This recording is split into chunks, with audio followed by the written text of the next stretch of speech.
ലഹരിക്കെതിരെ റിപ്പോർട്ടറിന്റെ സന്ധിയില്ല ആയുധം.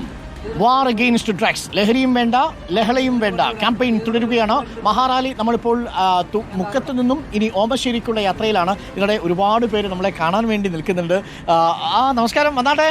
അതാ രണ്ട് അമ്മമാരും ഒരു കൊച്ചുമകനുമാണ്. എന്താ മോന്റെ പേര്? ആദീവ്. എന്താ അമ്മയുടെ പേര്? എൻ്റെ പേര് രോഹിണി. ജാനകി.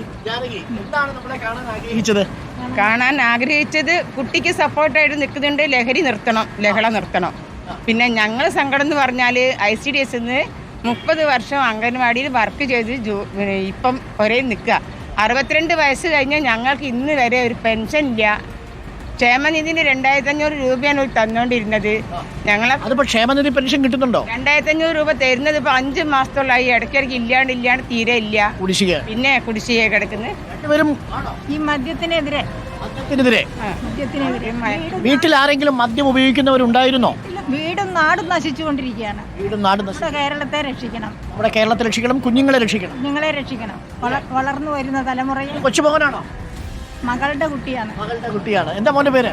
ആദിവ്. അതെ, ക്ലാസ്സിലൊക്കെ ആൾക്കാർ ഈ മിഠായി ഒക്കെ ചില ലഹരി മിഠായി ഒക്കെ ഉപയോഗിക്കുന്നത് പറഞ്ഞാൽ എന്ത് ചെയ്യും? മോൻ എന്ത് ചെയ്യും? ഞാൻ അവിടുന്ന് കഴിക്കാതെ വീട്ടിലേക്ക് കൊണ്ടുവരും. എന്നിട്ട് അമ്മേനോട് ചോദിക്കുമ്പോ അമ്മ പറയും അത് കളയാൻ. അപ്പം ഞാൻ അത് കാണിച്ചു. മോനെ ഒറ്റയ്ക്ക് ഉണ്ടാക്കിയതാണോ? അമ്മേന്റെ ഐഡി രാവിലെ ഉണ്ടാക്കിയതാ. നമ്മുടെ ക്യാമ്പയിൻ കണ്ട്. എന്താ മോന്റെ പേര്? ആദിവ്. ഏത് ക്ലാസ്സിലാ? 5ാം ക്ലാസ്. ഏതാ സ്കൂള്? പള്ളോട്ടി. ഇവിടെ അഗസ്റ്റിൻകുഴിയില്. പള്ളുരുത്തി സ്കൂളിലാണ്. അപ്പോൾ കൊള്ളാമല്ലോ, ഒന്ന് ഉയർത്തി കാണിച്ചേ. ഇതാണ് ആദ്യം തയ്യാറാക്കിയ ഒരു പോസ്റ്ററാണ്. ലഹരിയും വേണ്ട, ലഹളയും വേണ്ട. അപ്പോൾ ആദ്യമേ കൊള്ളാം കേട്ടോ. അപ്പോൾ ലഹരി ഉപയോഗിക്കുന്ന ആൾക്കാരൊക്കെ വന്നു കഴിഞ്ഞാൽ അവരെ ഒന്ന് സംശയത്തോടെ നോക്കിയിട്ട് റിപ്പോർട്ടറിന്റെ നമ്പറിൽ വിളിച്ച് പറയുക. അതല്ലെങ്കിൽ അത് സാറിനടുത്ത് പോയി പറയണം. അതൊന്നും വാങ്ങി കഴിച്ചേക്കരുത്. അപ്പോൾ not to drugs. Okay, very good. അപ്പോൾ ലഹരിയും വേണ്ട, ലഹളയും വേണ്ട. നമുക്കൊന്ന് പറഞ്ഞാലോ? ലഹരിയും വേണ്ട, ലഹളയും വേണ്ട എന്നാണ് കുഞ്ഞ്. നമ്മുടെ പരിപാടി വരുന്നത് കണ്ട് അരീക്കോട് വെച്ച് കണ്ടു. എന്നിട്ട് തയ്യാറായി വന്ന് ഇവിടെ അമ്മയെ കൂടെ അറിയിച്ച് മോനെയും കൂട്ടി വരികയായിരുന്നു. ആ അമ്മ പറഞ്ഞതുപോലെ വീടും നശിച്ചു, നാടും നശിച്ചു എന്ന് പറയുമ്പോൾ ഒരുപാട് കാര്യങ്ങൾ അതിൽ നിന്ന് വായിച്ചെടുക്കാം. ഒരു വീട് നരകമാക്കാൻ ലഹരിയുടെ ഒരു തുണ്ട് ഉപയോഗിക്കുന്ന ഒരാൾ മതി എന്നുള്ള ഒരു ഞെട്ടലിലാണ് കേരളം. ഇതിന്റെ ഉറവിടം കണ്ടെത്തി വേരോടെ നശിപ്പിക്കണമെന്നാണ് എൻ്റെ ഒരു അഭിപ്രായം. ഞങ്ങളെല്ലാം നിങ്ങളുടെ കൂടെ സഹായത്തിനുണ്ട്. എവിടെയുണ്ടെങ്കിലും ഞങ്ങൾ അറിയിക്കാൻ തയ്യാറാണ്. പക്ഷെ എനിക്ക് വയ്യ, പ്രായമായി.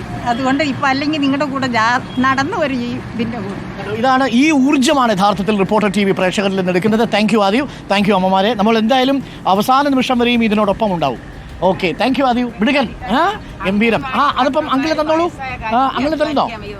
അപ്പോൾ ഇത് നമുക്കിങ്ങനെ കാണിച്ചു ഒരിക്കൽ കൂടി പ്രേക്ഷകരെ കാണിക്കാം. വേണ്ട, സ്കൂളിൽ കൊണ്ടുപോയി വെച്ചോളൂ കേട്ടോ. സ്കൂളിൽ കൊണ്ടുപോയി ക്ലാസ്സിൽ ഒട്ടിക്കണം, ടീച്ചറിനോട് പറയണം കേട്ടോ. Okay, thank U. അപ്പോൾ ആദിവാണ് നമുക്കൊപ്പം ഉള്ളത്. നമ്മളുടെ ഈ സന്ദേശം ആദിവിന്റെ സ്കൂളിലേക്ക് എത്തിക്കുകയാണ്. അതെ, നമ്മളുടെ ഈ യാത്ര കണ്ടിട്ട് ഇൻസ്പയർഡ് ആയിട്ട് വന്നതാണ് രണ്ട് അമ്മമാരും. കുട്ടി കറക്റ്റ്. ക്ഷേമനിധി ബോർഡിൽ നിന്ന് അവർക്ക് പെൻഷൻ കിട്ടാതായിട്ട് 5 മാസമായി എന്നുള്ളതാണ്. അതും അങ്ങോട്ട് അടച്ച പൈസയാണ് കേട്ടോ, സാമൂഹ്യക്ഷേമ പെൻഷനുമല്ല.